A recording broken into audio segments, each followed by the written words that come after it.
Hi everyone, and welcome to Bob's Wood Stuff for another quick tip. This tip is about punching screw holes using an awl. This is the awl that I have. It's a classic awl. I keep it in this cork for safety. You can also use an ice pick or make your own awl out of a sharpened nail and a cork. So when you're drilling holes in a piece of wood, the bit sometimes has a tendency to wander, especially if you're using a twist drill bit instead of a brad point bit. What I do before drilling any holes on hardwood or softwood is I'll take my awl and I'll just push it in to the spot that I want to drill. This gives me a center point to aim at and also guides the drill bit where it should go. Especially important on softwoods when you're near a growth ring. With a brad point drill bit, I just put the brad point right inside that hole that I've made.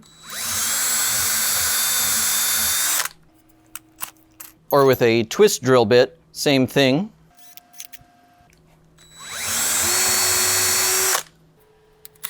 Or even with a larger brad point bit, I could still get the tip of it inside that hole that I made.